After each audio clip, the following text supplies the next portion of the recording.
Welcome to the League of Women Voters of Snohomish County Forum for candidates for Stanwood City Council positions 1, 2, 3, and 7. I'm your moderator, Karen Crowley. I'm a board member and I'm host of our magazine On the Air. The candidates for Stanwood City Council are Danny Gowmond and Robb Johnson for position 1, Andrina Bergman and Marcus Metz for position 2, Darren Robb and Lawrence Sather for position 3, and Tim Schmitt and Judy Williams for position 7. All candidates have been invited to this forum. Danny Gowmond and Andrina Bergman are not participating in this forum. The league thanks all these candidates for running for office, for their willingness to serve the community if elected, and for participating in this forum.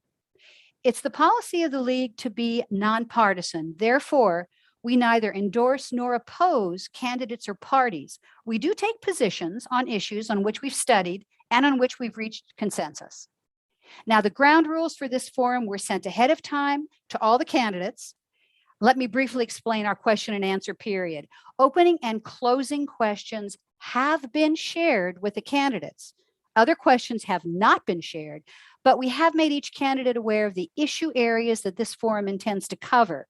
And we thank all the community members who sent us recommendations about local issues. I'll pose the questions. Each candidate will have 60 seconds to respond. 90 seconds will be allowed for the answer to the final question, and I'll state this change clearly. We're using a countdown timer that is visible to just about all the candidates. It shows elapsed time and it alerts the candidates when there are 15 seconds left and when time is up. And time limits on answers will be strictly enforced. When they see the timer turn red, you hear the chime, they're done. I'm going to change the starting order for each question. I'm going to rotate through all the candidates, and I'm going to move by position so we can keep the candidates who are running for each position together. But let's get started. And the first question is going to start with Robb Johnson, who is a candidate for position 1. But the first question for all of you is this: what qualifications and experience make you a strong candidate for this position? Mr. Johnson, please start. Thank you very much. Appreciate the invite tonight. I have 18 years experience in elective office, 4 years as a state legislator, 3 years as a school board member, 8 years as a city council member, 3 years as a fire commissioner. In addition to that, I have 44 years as a financial advisor, independently operating, as well as 17 years as a reservist with the Federal Emergency Management Agency, doing disaster recovery all over the United States over the last 25 years. In addition, I have a college degree from the University of Washington. And I just have a wealth of experience in business, in the private sector, as well as all of those different elective positions I just mentioned. And I think that overwhelmingly makes me a better candidate, a more qualified candidate for the position 1 on the Stanwood City Council. Thank you. Thank you very much. We'll go to position 2, Mr. Metz. Same question. Your answer, please. Hi, I'm Marcus Metz. I've lived in Stanwood, Camino area virtually my entire life. Did school and sports here. I've worked here for years. And for the last 4 years, I've been serving on the Planning Commission. Last year, I was vice chair on the commission, and this year I've been head chair. Between my time here, just knowing the community, living here, it gives me a pretty good understanding of what the people in this community want and the history of the city and where it's headed and where it should be headed. And my time on the commission has given me a lot of knowledge about the city projects and codes and procedures, and the combination of the two, how all these things interact, how we can best coordinate our codes and projects towards what best serves the people in this community. Thank you. Thank you very much. Now we'll move to the candidates for position 3, starting with Mr. Sather.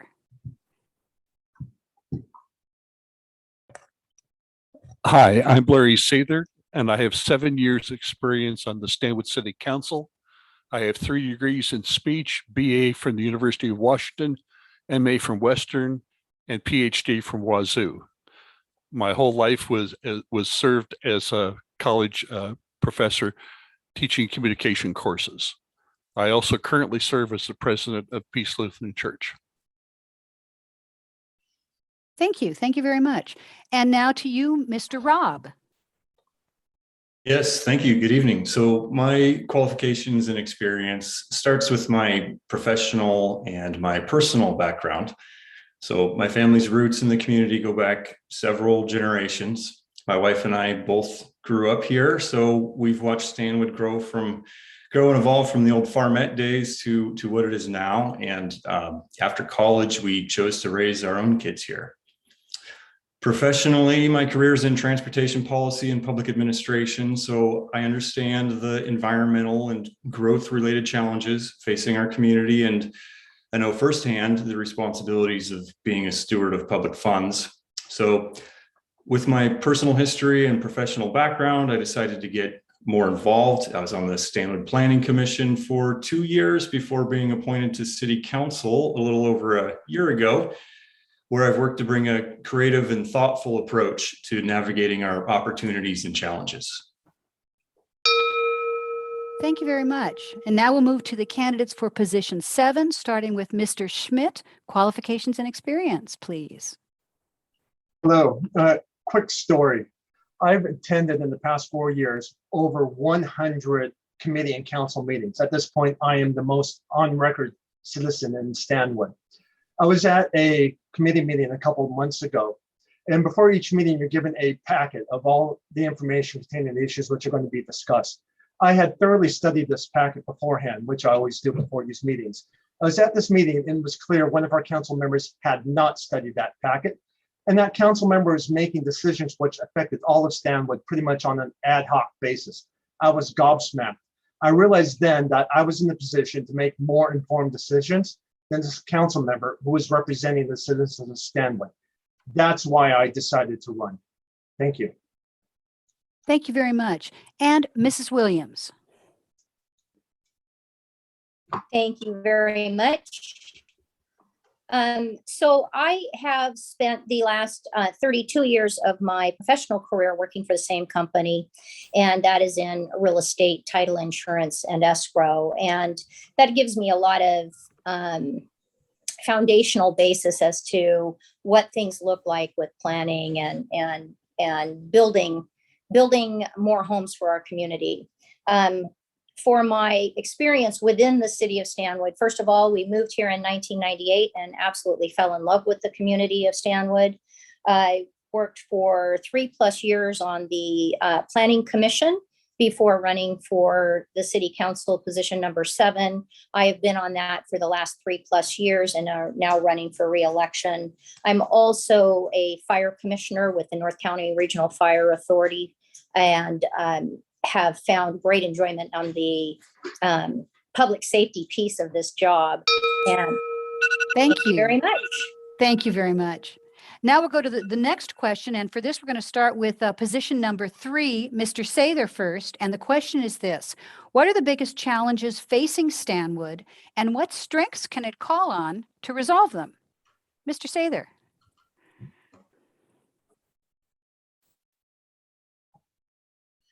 Mr. Sather, will you come off mute, please? Reminder. There you go. Thank you. Yes, Stanwood needs to build a new city hall and police station above the floodplain to meet FEMA requirements and expectations, and we have the land to do so. We also need to keep fully funding and maintaining reserves so that Stanwood's credit rating can remain high. In other words, not paying for current expenses out of our operating budget using reserves. We also need to provide a new long-term source of water to meet the growing needs of the citizens of Stanwood for the next 50 to 100 years. I don't think we can keep on using the city wells to meet all of those needs. Thank you very much. Mr. Robb, same question to you. Yes, thank you. I'd have to say right now, probably the biggest challenges Stanwood's still facing has to do with COVID-19 and the ongoing effects of the pandemic. And as far as the strengths that we can call on to resolve them, I think our strengths are inherent within our community already, just ready to be tapped. So for instance, what I mean is during the pandemic, we got to see what it means for people to shop local and to frequent local businesses. Our sales tax revenue within the city was strong. Our businesses came through strong. So I think that while these challenges are going to clearly persist for some time, I think that the strengths are already there, and we just need to capitalize on them and invest in them. Thank you. Let's move to position 7, and Mr. Schmitt, you're up next. Simple. Our council is not listening to our citizens. It's rare to even get an email reply from them, but here's a quick example. I told our council about the problem of private encroachment on city property. And our council did nothing. And then later on, our council spent $57,000 on that exact problem. So put this in perspective. They were told about the problem, they ignored that problem, and then they wasted $57,000 on the problem that they were told about. Now, I don't mean this as tried advice, but our citizens are a wonderful resource if the council would just open up the ears to them, and they're not doing that. So it's very simple. We need to listen to what our citizens are saying. Thank you. Thank you. And Ms. Williams, same question, biggest challenges. Thank you very much. I think that I agree with my folks that have spoken in advance of me with a lot of the things that we need to look at. I think really one of our biggest challenges that we need to make sure that we're continuing to meet is maintaining our current infrastructure while building it to address the incoming growth that we're seeing. I also would like to say that it's really, really important for us to continue to build a strong city staffing because they're the ones who take us through that process and assist us in accomplishing the things that we're setting out to do as council members and the directions that we want to go. Our strengths are that we have generous, caring, and strong community-minded people that are already in those positions, and we're growing bigger and better ones as we go. Thank you very much. Mr. Johnson, to you. Thank you. We need a lot. The city for its future needs more buildable land and needs to expand the urban growth area to the east. We also need an additional water supply desperately to handle that growth for consumption as well as sewage treatment. And we're moving too slow on that. And part of the problem comes from a lack of leadership at City Hall. We also have a lot of traffic snarls that were completely avoidable if they had been properly planned out. But once again, a lot of leadership in certain departments and at the very top at City Hall has not got us to where we need to go because we don't have enough of a shared vision. The YMCA stands as a shared vision. YMCA is wonderful. It's an example of what shared vision can do. And that's what people on the city council need to work better at, forming that shared vision. Thank you. And finally to you, Mr. Metz, for position 2.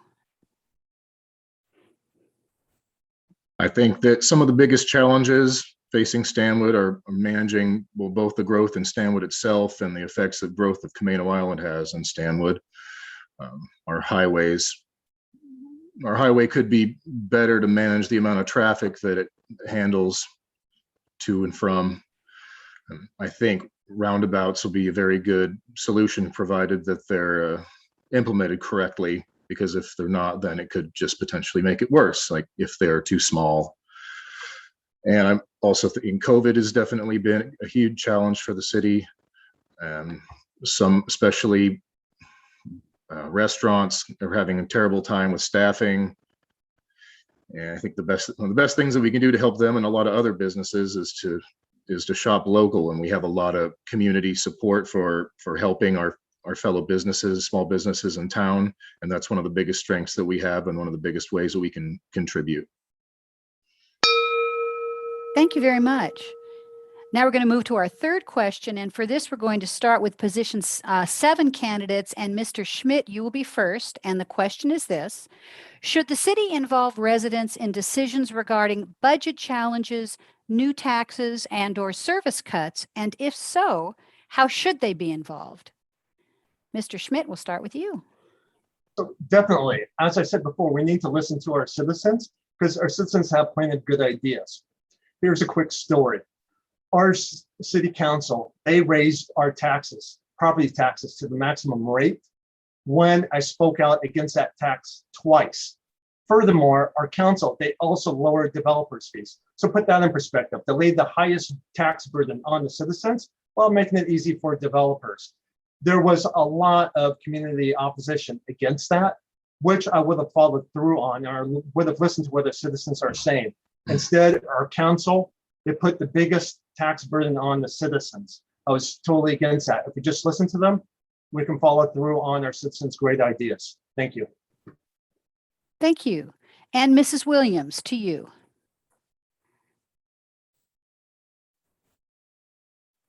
Mrs. Williams, you're on mute. Let's have you come off mute.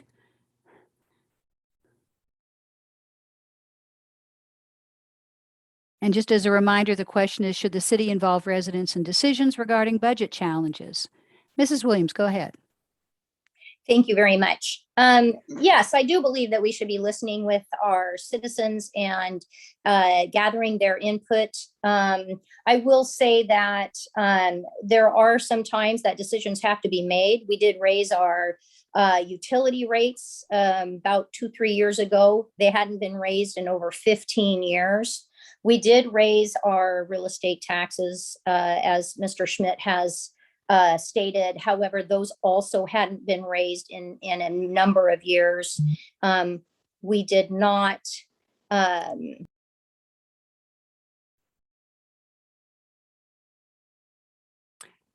Williams, I think you just hit mute. Sorry about There you that. go. I was trying to put my camera back on. We did not reduce the development fees. We actually raised the parks and recreation fees, as well as many other fees for the developments coming in. But yes, most and certainly we should listen to our community. Thank you very much. And same question, we'll move to Mr. Johnson, position 1. The question encapsulates the main essence of what city council members need to decide.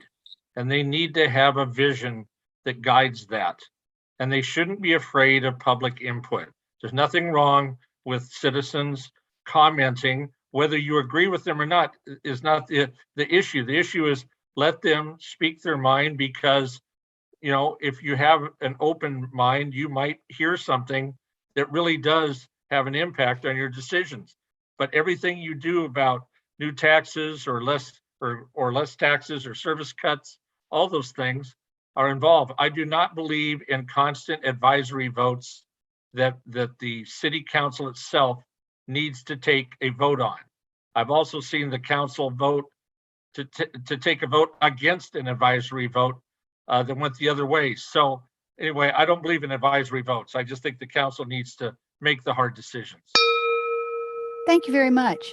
And Mr. Metz, position 2, your answer.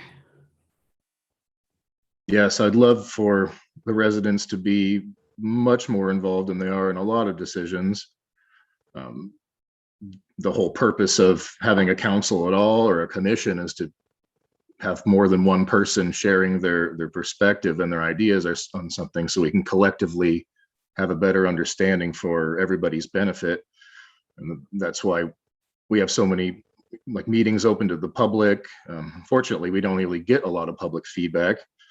The people on the planning commission and the city council are really just residents that are there.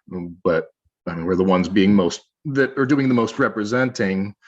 But I would love for people to be more involved in all the decisions, because the city council and the planning commission can't necessarily come to the best understanding possible if more residents don't contribute their ideas so that they can be considered. Thank you very much. And now the candidates for position 3, we'll start with Mr. Sather.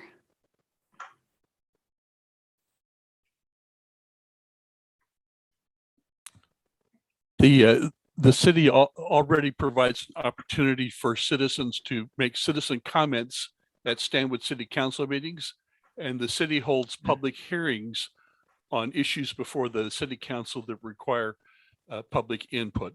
I think that is adequate for our needs for the future. It is up to the council to make decisions for the city, and they can do that with input from residents. But that requires residents to actually come and participate. Thank you very much. And final for this question goes to Mr. Robb. Thank you. Yes, absolutely. Should the city involve residents in decisions? Of course they should. Can we do better? I think that there's always ways to improve outreach and communication. Just having our council meetings on Zoom, I was really hopeful we'd be able to get more community involvement that way. We've maybe seen a bit of an increase. But on the other hand, we're elected to represent the constituents and represent our fellow citizens with Stanwood. So, we take that duty seriously, and it's not just about public comment. It's about what we're hearing from the citizens, and being able to take that information and put it together with everything else we know and what we've learned, and make those difficult decisions for the city. Thank you very much. Now we'll move to our next question. And for this one, we're going to start with Mr. Metz, position 2. And the question is this. It's been slightly addressed, but we can go deeper. What issues remain to be addressed in Stanwood from the pandemic, and how would you address those issues? Mr. Metz.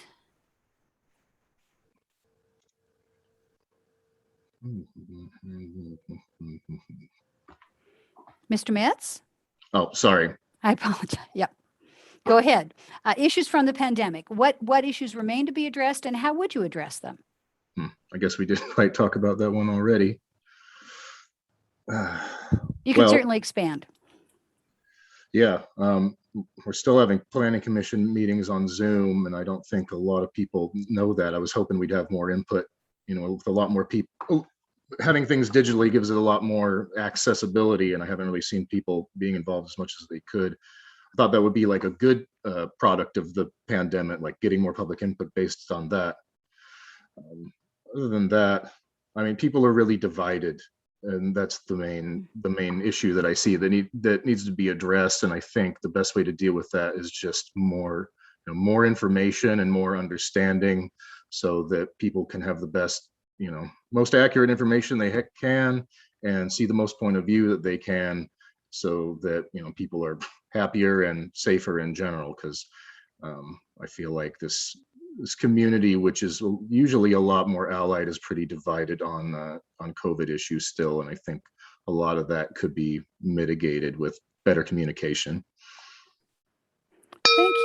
Thank you for that. We'll now go to Mr. Johnson. Same question. Well, I can't do much about the big picture of what people choose for their news input, which is greatly disturbing for people choosing alternative news sources of things that really don't exist.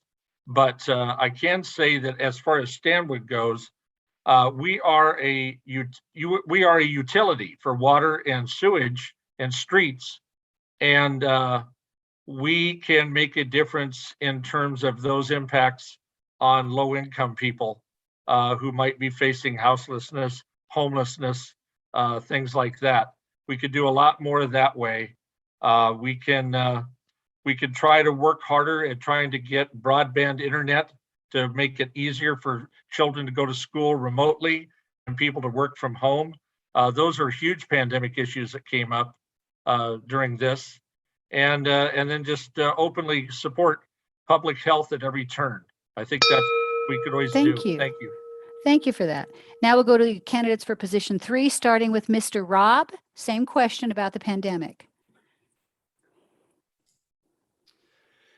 Yeah, thank you. So, as I mentioned in the previous question, we saw the whole shopping locally and what that actually means. And I think that we can encourage more of that. I think we need to do a little more investing into like events. Like we had a very successful National Night Out event, things like this that can be done to help kind of keep the community together. So, it was mentioned there's some division, and I think the city can do things safely and appropriately that can really help sort of encourage that community atmosphere, that community feeling to just remind people that we are still in this together. We're going to come through it all right, and Stanwood will still be here doing is better than ever on the other side.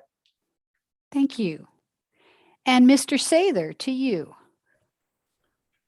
Well, I think Standwood should provide some options for residents to conduct business with the city using drive-through options that would help to alleviate some concerns about COVID.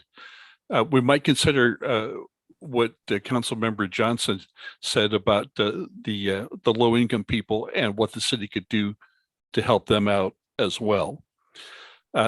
I also think that the city, when encountering citizens who are in need of help with regard to substance abuse or mental health problems, can refer them to the Standwood Community Resource Center, which characteristically and consistently makes referrals for help in those particular areas. Thank you. And now position 7, we'll start with Mrs. Williams. Same question. Thank you very much. So I agree again with a lot of the stuff that's been said. I really do think that communication is the key to navigating the constant state of change that we're going through, especially with all of the increasing cases and the as was said, the disconnect between the vaccination versus non-vaccines.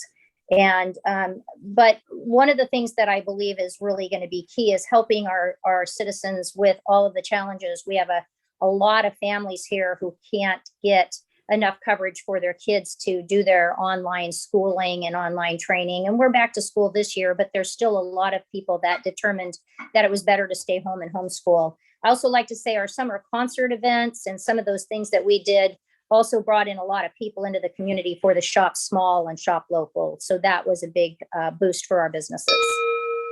Thank you. And last answer on this question goes to Mr. Schmitt. Hi there. Of course, I like many of the suggestions that were given, but one simple thing that is missing is simply helping people pay their utility bills. So right now in the city of Stanwood, there is $57,000 outstanding of 90-day late payments. And this compares to about 10,000 from the previous year. So when the utility shut-off moratorium ends at the end of this year, there's going to be a lot of people who owe the city of Stanwood a lot of money. And we need to help get those people on a payment plan that they can afford so their utilities are not shut off. And second, a very simple thing to do is we need to go to a monthly utility billing instead of every other month. Right now, we get a big unpleasant bill every other month. And if we can manage it, so instead we simply pay it every month, that's going to make it a lot simpler for our residents. Thank you. Thank you. Okay, let's move to the next question. This will start with the candidates for position 3, and we're going to start with Mr. Robb. The question is this: what measures would you support to keep housing options affordable in Stanwood? Mr. Robb. Yeah, thank you. So I am a supporter of infill development in our downtown established areas before we start expanding our urban growth area and continuing to build single family homes on large lots. I'd like to see some of these areas of the city that clearly aren't operating at their highest and best use get converted and developed and improved to consider things like mixed use commercial and residential, and to really help bring in some of these missing middle housing that we hear a lot about lacking in Stanwood.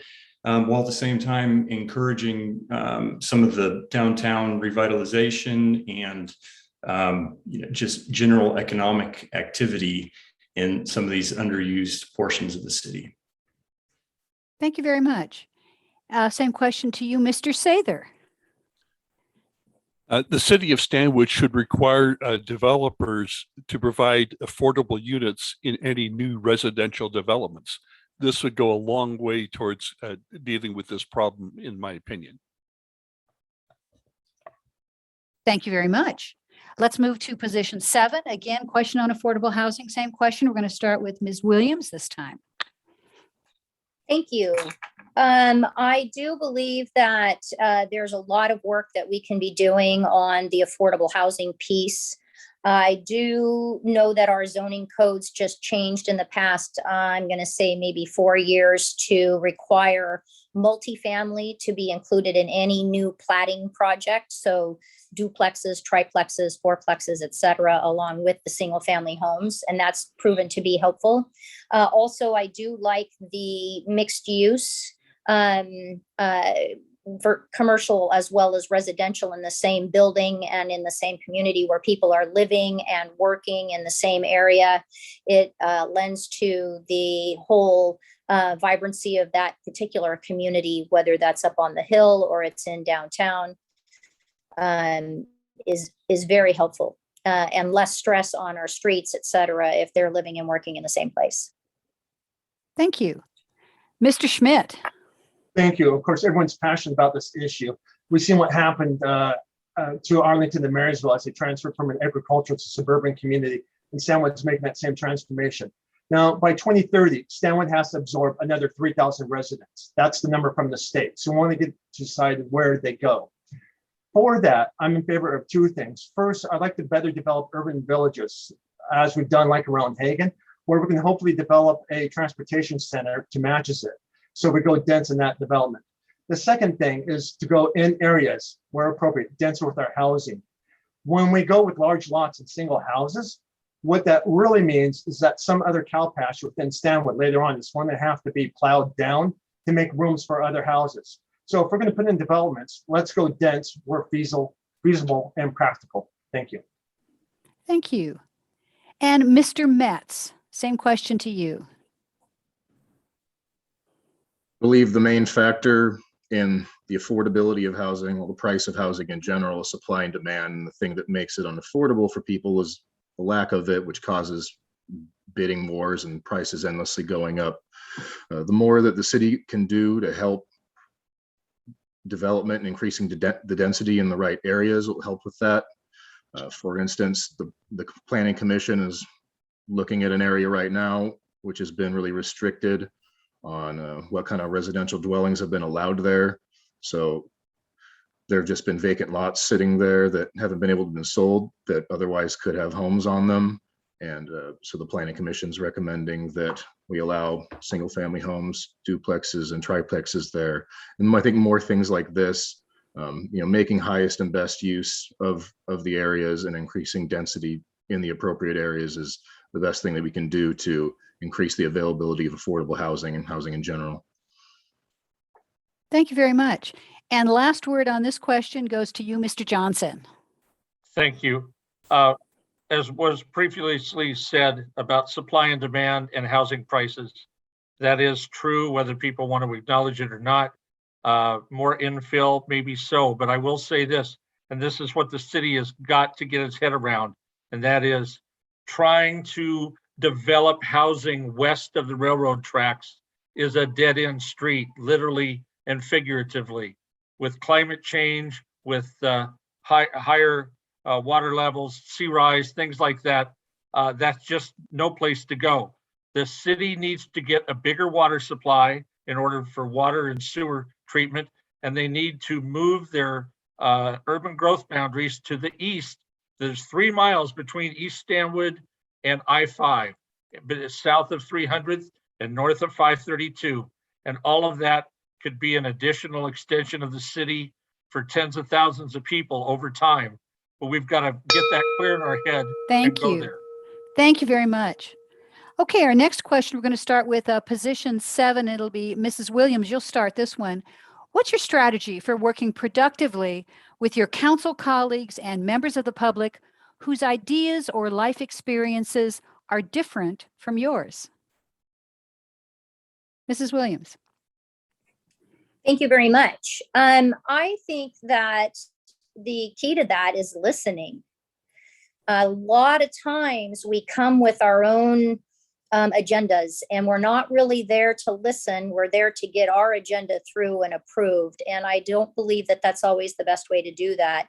I have to have a lot of knowledge. I have to study the topics and study the information so that when I am listening, I can then respond with knowledgeable questions, with valuable input. And then we come together as a community or as a committee to determine what is the best course for us to move forward. Always listening is the key to that. We get really big in our environment right now and telling people what's right and not really listening to what everybody else needs and what everybody else is looking for. So cooperation and good listening skills. Thank you. Mr. Schmitt, to you. Hey there. So as I've been testifying before the council for the last 4 years, I've been taking the approach as an agitator, which is acceptable as an outsider. But should I have the honor of being elected to the council, I need to recognize the need to make a 180-degree pivot to work with my colleagues to get things done. Because I realize if I don't, I'm never going to accomplish any of my goals. So I'm going to use all of my energy working with my colleagues. That will be, first of all, working on mutual goals together, finding common ground, and looking for where we have shared values. So a lot of the times, I notice we all have the same values. We just have a different idea of how those values are expressed. And I believe if we're going to at least get back to the core of the shared values, then we have a program or a platform to launch and cooperate from. Thank you. Thank you very much. Next, we'll move to Marcus Metz. Mr. Metz, position 3, your answer. Oh, my strategy and my general interest and policy on this, I love it when people have different experiences and ideas from my own. I don't need to talk to someone who's just going to tell me the things that I already think, because it's pointless. You know, I prefer to surround myself with people who are going to give me a different perspective based on their life experiences. There's not enough time in a lifetime to have every person's life experiences and develop their perspective. So the best thing I can do to better my own perspective is communicate with the people who have had, very different experiences than mine, that have given them very different ideas and knowledge and skills. Thank you very much. And same question next to you, Mr. Johnson. Well, my life experiences professionally and as with FEMA and in politics, that was one of the whole reasons that I've run and always been engaged in civic involvement here. And what I'm amazed at sometimes is that whether I'm speaking of my own experiences or I'm hearing someone else who has very deep experiences offered up on a subject that they're really knowledgeable about, and I see other members of the council just completely blow it off and completely disregard what is being said. It's like they have a barrier up and they can't take it in. And that's opposite of what everyone else here today just said about needing to listen, needing to learn from it. If you don't like what you're hearing, then say why. Don't just blow it off. And that's what we need more Thank of. you. Thank you very much. Okay, let's move to candidates for position 3 on this question. And Mr. Robb, we'll start with you. All right, thank you. Yeah, so considering different ideas and life experiences really is key to building strong, lasting public policy. So, what's really important is to recognize in dealing with the public or with my colleagues on council here that we all want what's best for the city. So just keeping that in mind as we work through our differences and try to figure out how to navigate some of these challenges. Personally, I recognize it's meaningful to me just how important some of the decisions we make will be on our residents and how it affects their day-to-day lives. So I've worked really hard on council to be thoughtful and to be cooperative. So whether it's working with my fellow council members or the public, that's what I'll continue to bring. Thank you. And finally, on this question, we go to you, Mr. Sather. Thank you. During my 7-year service on the Stanwood City Council, during the council meetings, I carefully listened to all of the other council members and their positions, even when I disagreed with them. Likewise, when we had public comment periods in city council meetings, or when we had public hearings in city council meetings, I carefully listened to all of those residents or voters who addressed the city council, whether I agreed with them or not. And I considered what they had to say and bore that in mind when I made my decisions for voting on issues before the council. Thank you. Okay, now we're going to change subjects. And this next question is going to start with you, Mr. Johnson. And the question is this: what are the most pressing environmental issues that Stanwood faces, and what would you propose to address them? Mr. Johnson.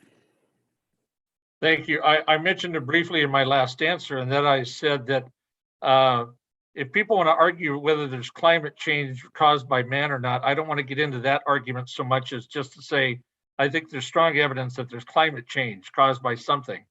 And that climate change for a city located at the bottom of a watershed next to a bay means that there's a big problem facing West Stanwood, everything west of the tracks.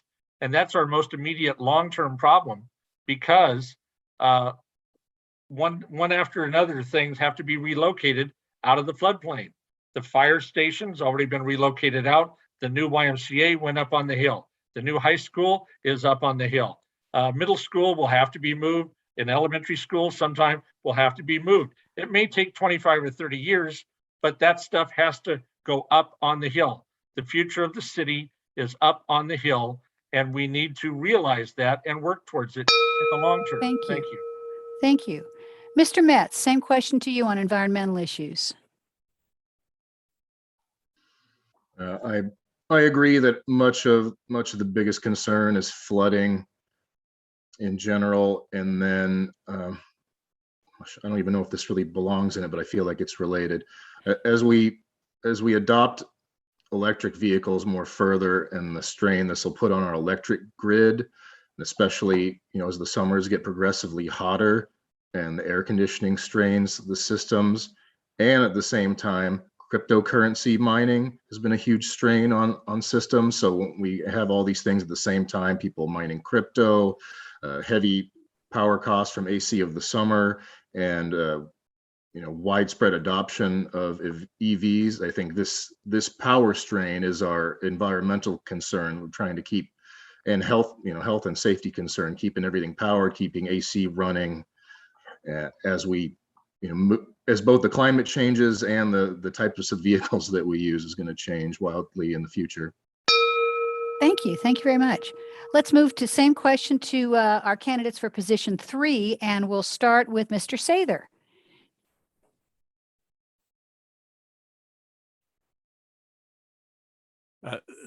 Thank you. I think that the city needs to move the new city hall and police station up on the hill out of the floodplain. We already own the property to do that. That would be helpful. I would align myself with Councilmember Johnson with regard to the other issues down in the valley.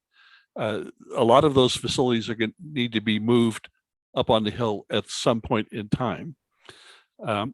I think we could also have developers encourage them to do developments in an environmentally friendly way. And I think that we ought to create a parks department which also keeps these environmental concerns in mind. with regard to the use and the maintenance of our parks. Thank you very much. Mr. Robb, to you.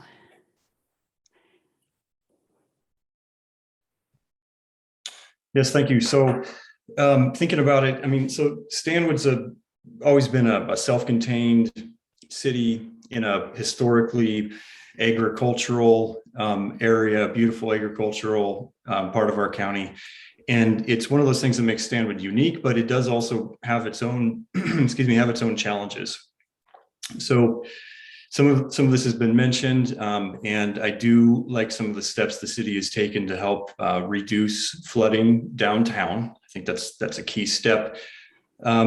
Additionally, the idea of continuing to expand our city boundaries and erode some of these agricultural areas that do make us such a attractive and unique city should be done sensibly and with as little impact as we can manage. Thank you very much. Now we'll move to position 7, and Mr. Schmitt, we'll start with you. Same question on environmental issues. Mr. Schmitt. Hi there. Actually, about 2 years ago, I was at City Hall, and by happenstance, they showed me the 50-year projections of the floodplain with rising sea levels, and it was depressing. So others have talked about the need to go ahead and move essential services out of the lower Standwood. I agree with that, but that's only half the solution. The other half of the solution is flood control. We've been fortunate that we haven't had a serious flood in Stanwood since the 1950s because we have active flood control. And we're going to have to continue to expand that capability. As we know, the sea levels are going to rise and continue to threat, or they're going to make Stanwood worse downtown in a more serious way. That's going to be the combination that works. Thank you. Thank you. And last word on this question goes to you, Mrs. Williams. Thanks a bunch. So agreeing with a lot of that, I think the floodplain is a big challenge for our community, but also I think truly what are just going past what are the environmental issues, because floodplain is the big topic of the conversation, but what can we do to address them? I think that we continue to work on flood prevention. The berm that we put along 532 with the walking path that we received a grant from the state on to do that for is a big piece of the flood prevention for our historical piece of Stanwood, and as well as, again, investing in our staff with heavily experienced engineers in the floodplain and flood control world. People who know what they're doing about that is who we need to be talking to in the big prevention, not just exiting this area of town, but protecting it as well as moving our essentials up on the hill. Thank you very much. Okay, we've come to the final question. You're going to have 90 seconds, each of you, to answer this. And we will start with Mr. Sather on this one and candidates for position 3. Then we'll go to position 7 and finish up with 1 and 2. So your final question is this: what additional issues or information would you like to bring to the attention of the community? Mr. Sather. Thank you. I think we've really already talked about these, except I would like to emphasize the need to fully fund our reserves and not to dip into them to pay for current operating expenses. I'd like to hammer home again the need to move the city hall and police station up on the floodplain. And again, that long-term source of water for the future is very, very important. We need to deal with that issue, or we're not going to be very happy in the coming times. Thank you very much. We'll reset the timer back to 90 seconds, and we'll go to you, Mr. Robb.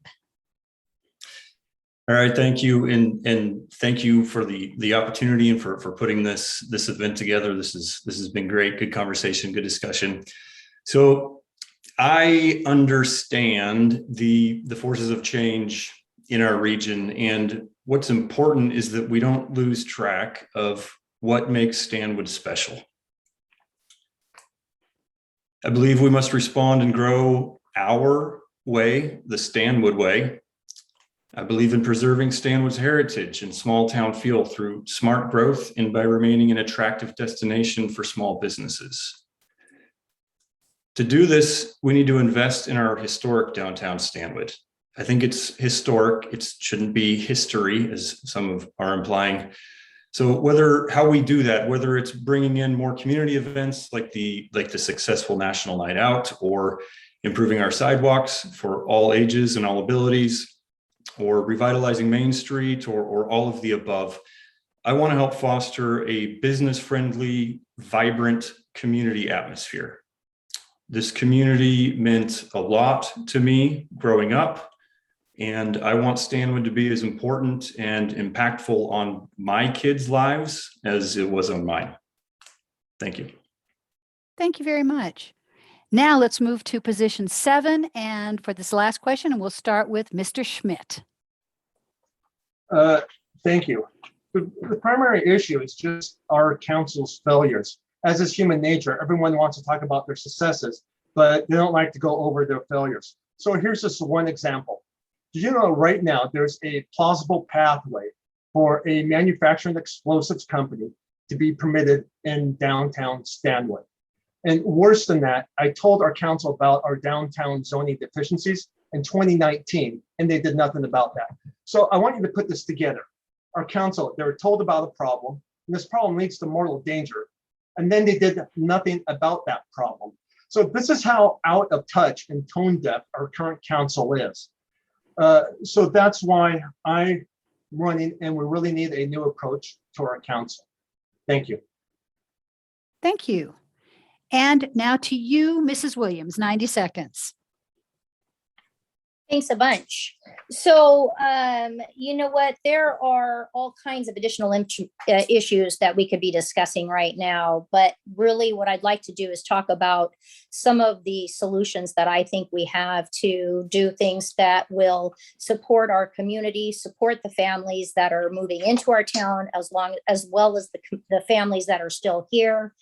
As a member of the council, I've strongly supported improving our parks, our existing parks, with the growing and the modifications for Heritage Park and turning that into a sports complex, the modifications and beautifications to Church Creek, as well as the upcoming Hamilton Park, which we're really, really excited about, with the motorized boat launch that we're going to receive from the Department of Fish and Wildlife. I also would like to say that our city has been working over the last 2 or 3 years on a city beautification process, and that those are things that are moving forward as we go. Nothing happens overnight in government. It's kind of crazy, but it's just the way it is. Everybody's got to check and double check and put things together. So not getting frustrated with the process, but staying diligent in that process to make sure that the changes we want to see and I would like us to see are happening and moving forward always. Thank you. And now for position 1, Mr. Johnson. Thank you. I'll sound a little bit like a broken record as I go back over this, but I said before that we need to expand the urban growth boundaries of Stanwood to the east. I did not imply at any time that we move our urban growth boundaries out across quality floodplain farmland, which is in West Stanwood. And I'm not talking about doing any of that. There is no quality farmland up on the hill. So that's a good place for housing. We need to do more about trying to get small houses for people. If anybody's gone up to Mount Vernon, up to College Way, turn left on 30th Street, there's a number of small villages of clusters of about 6 small homes per cluster. And I think there's 3 or 4 of them there, but those are good examples of very affordable housing for lower income people. And I think every town needs to do something along the lines of Mount Vernon.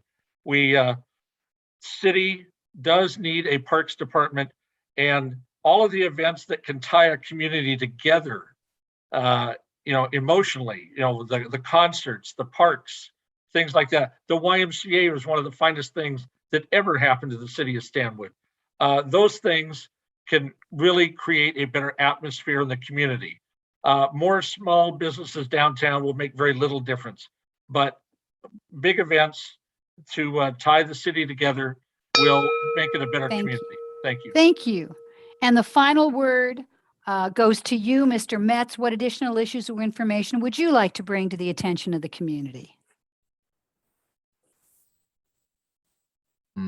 My issue, and I think a lot of people's issue, is how they feel so detached from the decisions that the city makes, the recommendations that come from the planning commission, the votes that come out of city council. And I think a lot of that is due to just lack of information. I find a lot of people have never even heard of the planning commission. They wouldn't even know how to be involved in it if they want to, and they didn't even know that it was an option. And all these quorums of people that are supposed to like brainstorm and consolidate all the information we can get from the most residents, it's really, really limited. And while like we do some things and we do say we encourage public input on things, it's really not been made accessible enough. And now, especially with how we've moved to doing pretty much everything remotely throughout COVID, I was hoping that there would be more public involvement. Actually, I think there's been less, at least as far as the planning commission's concerned. And now I would like to see more people and get more people's input now that people can do this from home, because it's all digital now. And then it's not, if the city council doesn't make an informed decision on something, it's not just the council's fault. It's the community's fault for not giving them all the information. If you had a better notion, you should have shared it. And we just need to help people bring that forward. Thank you. Thank you all for your thoughtful answers. The League appreciates these candidates for joining us and for running for office. And a recording of this forum and of other forums will be available on the League of Women Voters of Snohomish County website and on our YouTube channel. And you can find the links at lwvsnoho.org. And we encourage you to explore additional information about these and about all candidates. The Snohomish County Voters Pamphlet will be mailed to residences starting October 13th. Vote411.org, which is sponsored by the League of Women Voters, is another good source for nonpartisan voting information. And finally, general election ballots will be mailed on October 14th, and Election Day is November 2nd. Please vote. And this concludes our candidate forum. Again, thank you all for joining us.